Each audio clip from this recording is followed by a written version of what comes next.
todo dia sai uma novidade nas plataformas de dados que a gente utiliza. Seja se eu utilizo Databricks, Fabric, AWS, Snowflake, GCP, que seja. Sempre tem algo novo. E graças à correria do dia a dia, ou por não saber onde ficar acompanhando essas novidades, etc., a gente pode acabar se vendo perdido em tudo que é lançado. Então, nos últimos dias, a gente criou um canal no WhatsApp que publica diariamente as novidades do Databricks e Fabric, focado nesses dois. E pensando nisso, eu tive a ideia de começar a gravar aqui semanalmente um vídeo com essas novidades. Um resumo, na verdade, é só algumas, né? Não são todas, senão o vídeo ficaria muito longo, mas um resumo das que eu acho que foram mais relevantes da última semana. E ao final disso, fazer uma rápida demonstração de alguma coisa ou outra que dá para fazer bem rapidinho aqui também. Então, é isso. Depois eu vou deixar todas as documentações que eu abri aqui, eu vou deixar na descrição do vídeo, bem como um link também para quem quiser entrar nesse grupo, nesse canal, perdão, do WhatsApp e quiser ir acompanhando as novidades junto com a gente, tá? Nessa primeira semana, vamos colocar aqui, eu acho que é do dia 4 ao dia 11 de junho, que é o dia que eu estou gravando esse vídeo, o Databricks ele lançou algumas coisas e eu trouxe três aqui que eu acho que são mais relevantes. A primeira é o Database Branching com Lakebase, falando de forma bem resumida. É um versionamento de tabelas, versionamento de Lakebase, de Lakehouse, que você quiser falar. Então, imagina um cenário onde tem várias pessoas trabalhando com as mesmas tabelas, fazendo alterações nessas tabelas, e isso pode causar alguns problemas, porque enquanto um está trabalhando numa versão da tabela, o outro faz alguma alteração nessa tabela que altera essa versão e atrapalha o código dessa pessoa. Então, essa ideia aqui era justamente para tentar resolver um pouco esse problema. Eu estava lendo aqui a documentação, mas é basicamente isso de forma bem genérica, tá? A gente conseguir fazer ali branches, a gente conseguir fazer versões das tabelas que estão no nosso Lakehouse, no nosso Lakebase, na verdade ele fala aqui. A segunda novidade é o novo modelo de preços do Gini. Eu acho que essa aí todo mundo deve ter acompanhado em algum espaço, nem que seja no LinkedIn, porque ela ficou bastante relevante já que o Gini foi lançado, seja o Gini Space, seja o Gini Code, e teve uma rápida adoção, porque além de ser bem intuitivo, já está acoplado a nosso Databricks, já tem acesso aos dados, aos códigos, etc. Ele também tinha um sistema de precificação um pouco obscuro, né? A gente usava e não sabia muito bem como é que ele estava sendo cobrado. Então, por exemplo, eu lembro que uma vez eu fui fazer uma precificação do Gini Space e eu sabia que estava utilizando o SQL Warehouse para fazer esse Gini Space. Só que o Gini Agent eu não sabia como é que estava sendo a cobrança do Gini Space com o modo Agent. Então era uma coisa um pouco obscura. Então a Databricks veio agora e mudou o sistema de precificação. Esse novo sistema de precificação ele começa a partir do dia 6 de julho. Eu escrevi julho aqui, mas é 6 de julho. E para amenizar um pouco essa mudança, já que isso vai gerar um aumento na conta das pessoas, na conta das empresas, eles deram ali um free tier para todo mundo. Então todo usuário vai ter algo em torno de 150 DBUs para utilizar de graça. E eles falam que isso é equivalente a 10 dólares e 50 centavos de dólares, né, que em geral dá de 80 a 50 perguntas para o Gini Space ou de 20 a 30 sessões de código. Para quem atua no Databricks o tempo inteiro, essas sessões de código, falando especificamente agora do Gini Space, essas 20 a 30 sessões de código, não são suficientes. Isso aqui vai ultrapassar o free tier de quem trabalha diariamente com Databricks. E aí, quem ultrapassa esse free tier ou esse daqui, que são as perguntas para o Gini Space, entra nesse modo de cobrança aqui, que é a cobrança de DBUs em cima dos gastos da LLM, tá? Então, vai ser cobrado quanto mais você usar. Se você passar desse free tier, você vai ser cobrado. E aqui na documentação eles falam algumas coisas sobre como é que isso vai ser cobrado, trazem uma explicação um pouco melhor. Então quem quiser ler com mais detalhes está aqui. Isso é indicado para quem administra a plataforma Databricks ler com mais calma e principalmente usar, eles falam aqui do esquema da gente poder criar orçamentos, inclusive por usuário. Então é interessante começar agora a controlar com mais severidade esses gastos que a gente tem no Gini, já que eles vão ficar mais caros. E por fim, o público preview da Clusters URLs. Isso aqui já é algo que já existia no Databricks, acho que já tem um mês mais ou menos, um pouquinho mais talvez. Só que estava em private preview e agora está para o público, né? Ainda um pouco limitado, tá? Não é todo mundo público, mas para alguns já tem acesso a isso. Eu tentei fazer um teste na minha conta pessoal, na minha conta de teste pessoal, mas não apareceu a opção, então você tem que ver se está aparecendo para você e se não estiver tem que entrar em contato com eles Basicamente você tem que ir lá no console de administração, configurações, e ali vai ter uma opçãozinha de ativar essa URL personalizada. Então, o que vai mudar na prática, né? A gente deixa de ter essas URLs aqui bem bizarras, né? Que era bem ninguém, se você não trabalha com Databricks, você não entende o que é isso aqui. E você pode passar a ter uma URL personalizada com o site da sua empresa, igual a gente está vendo aqui na documentação. Então, isso aqui é muito importante em dois pontos principais. Primeiro, para a gente trabalhar ali com versionamento de workspace. É um pouco confuso com essas URLs desse jeito, a gente trabalha com o versionamento. Então, se você tiver, por exemplo, uma URL chamada arturdev.databricks.com e arturprod.databricks.com, é mais fácil você trabalhar com esse versionamento. Mas bem, isso para o time de tecnologia não devia ser um problema, né? O principal ponto para mim está nisso aqui, ó. A experiência para os times de negócios, os usuários de negócios, ela fica muito melhor. Porque quem já compartilhou algum Genie Space com usuário de negócio e teve que compartilhar esse link aqui, ó, essa doideira aqui, sabe que é muito comum o usuário de negócio perder esse link e ele ficar te perguntando toda hora, como é que eu abro mesmo aquele chat GPT? Como é que eu abro mesmo aquela IA? Então, assim, era muito ruim compartilhar esse link com as pessoas, né, de negócio. Agora, se a gente pode fazer esse site aqui, essa URL personalizada, isso fica muito fácil. Você pode criar o nome da sua empresa, IA, que seja o nome que você quiser dar para o Genie Space, e compartilhar com eles, que fica muito mais compreensível, muito mais fácil de chegar, tá? Então, eu acho que isso aqui foi uma principal ponto, né, a principal vantagem dessa alteração é isso aqui, é justamente os usuários de negócio. O Databricks tem feito uma aproximação cada vez maior com os usuários de negócio. Então, a gente teve o Genie Space, já foi lançado, acho que já deve ter uns 2 anos ou 1 ano e meio pelo menos. Só que ele era ainda ele era ruim, né? Na verdade, no começo ele ainda estava começando, estava iniciando, né? Só tinha o modo chat. Depois a gente teve a inserção do modo agente, a gente teve essa visão diferente aqui, que é o Databricks One. Então, assim, eles estão se aproximando muito dos usuários de negócio, focando mesmo, além do time de tecnologia, de engenharia, de análise, de ciências, agora eles estão começando a migrar o objetivo deles para os times de negócio. É algo muito interessante e eu acho que quem tem acesso a essa feature e tem Genie Spaces é muito interessante fazer essa alteração aqui, tá?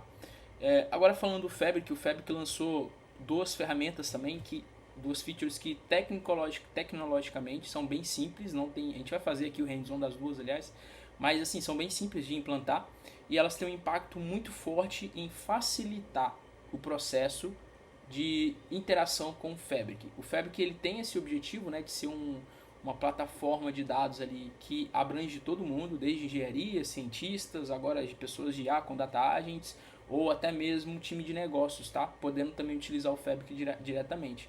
Só que ainda existe uma dependência muito grande, vai continuar existindo sempre, mas muito maior de pessoas técnicas para consumir dados com API, construir pipelines, etc. E essas duas alterações aqui, elas são muito interessantes. Porque, primeiro, eles criaram ali shortcuts no Lakehouse. Aqui, inclusive, tem um tutorialzinho explicando algumas coisas mais específicas. Criaram um shortcut no Lakehouse com o SharePoint e o OneDrive. E quem trabalha numa empresa onde as pessoas estão dentro do ambiente da Microsoft, que tem Excel, etc., sabe o quanto de planilha, de tabelas em Excel que a gente tem que consumir para levar para o Fabric, ou até mesmo para outra plataforma de dados, mas enfim, aqui a gente está falando do Fabric.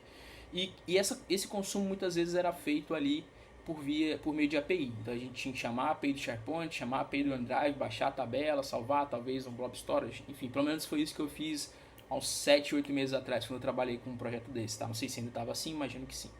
Então existia ali uma dependência mesmo de um time mais técnico para fazer esse consumo de API.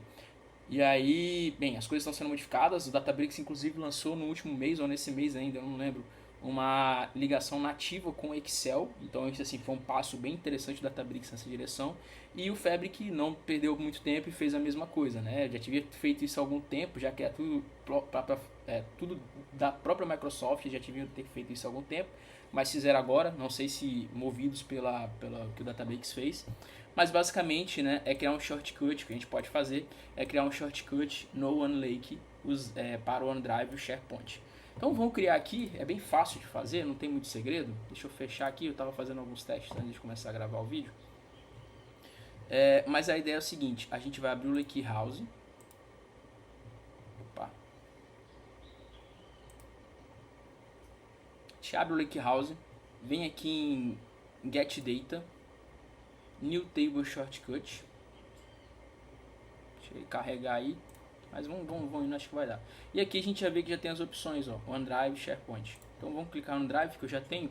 No caso eu já até tenho uma conexão feita, tá? Mas eu vou criar aqui uma nova, New Connection. Vai demorar um tempinho para carregar. É bem intuitivo, você pode fazer isso com o seu próprio usuário, como eu vou fazer, aqui no meu caso a gente vai fazer com o meu próprio usuário. Ele já está logado, tanto no OneDrive quanto aqui no Fabric, então vai ser só basicamente clicar. Só que a gente sabe que não é bom a gente ficar usando conta de usuário para fazer conexões em qualquer plataforma de dados, né? Então, inclusive no tutorialzinho, que eu vou deixar o link para vocês, esse mesmo tutorial aqui, ele fala um pouco sobre a utilização de Service Principals nessa conexão, que é o modo indicado, tá? Eu não vou fazer isso, primeiro porque é para ser algo bem rápido, e segundo porque eu não tenho a permissão de criar Service Principal nesse tenant que eu estou, ok? Mas lembre-se, então o ideal é você não usar o seu usuário igual eu estou usando, mas sim um Service Principal. Então, New Connection, aqui quando você clicar aqui, ele já vai abrir, no meu caso não vai abrir porque já está logado, mas no seu caso ele vai abrir um pop-up para você fazer o login com o seu usuário. Então, sei lá, vamos nesse aqui que é o meu pessoal, e aí já tem uma conexão feita, o seu não vai ter, tudo bem, mas se você usar o do usuário, o usuário que já está logado, ele já vai conectar tudo sozinho. Se for um Service Principal, ele vai abrir aqui aquela parte de você configurar o Service Principal, que é bastante interativo, ok? Feito isso, deixa eu dar um next aqui.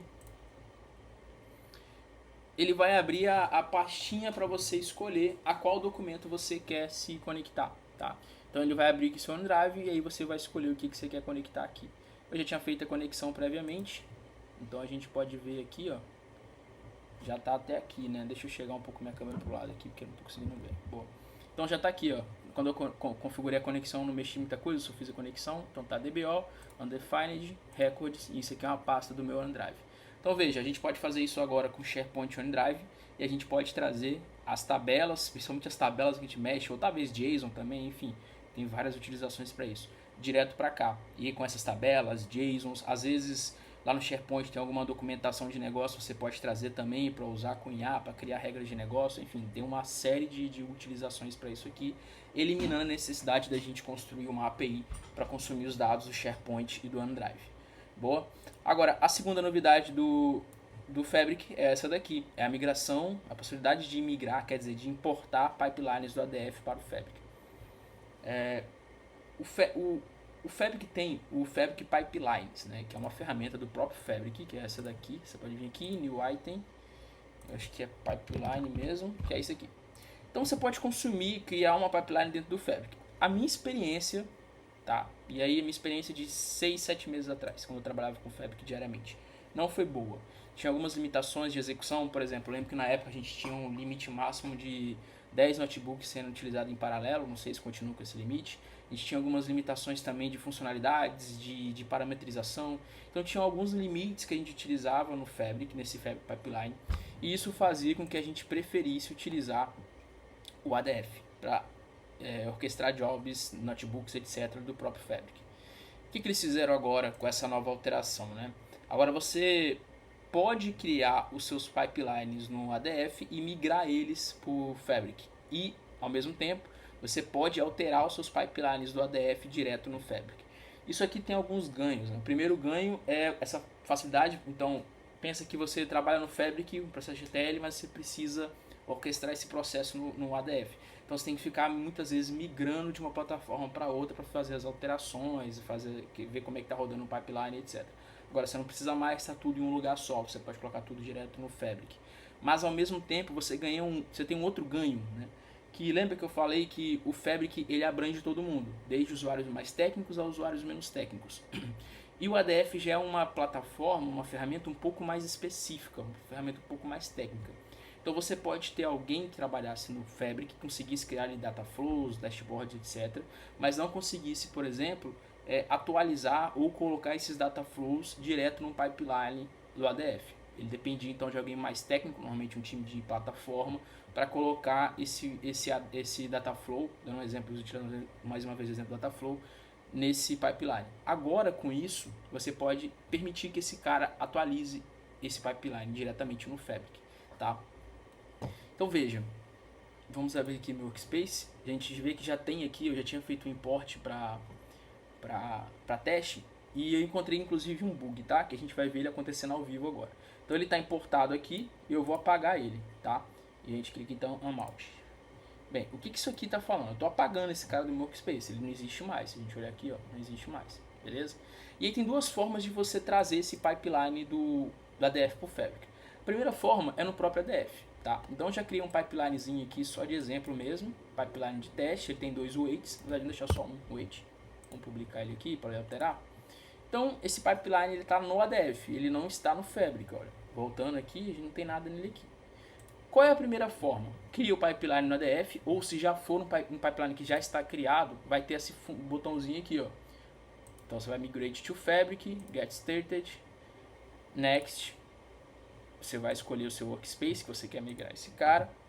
E aí vejam, lembra que eu apaguei meu pipeline, meu ADF na verdade do Fabric? Ele não está mais aqui. E esse é o bug. Deixa eu chegar aqui um pouco pro outro lado. Se você olhar aqui, ó, ele fala que já está montado nesse Fabric, mas na verdade não está, ele foi desmontado, eu dei um Unmount ali. Então esse é um bugzinho, né? A ferramenta está em preview, como a gente pode ver aqui no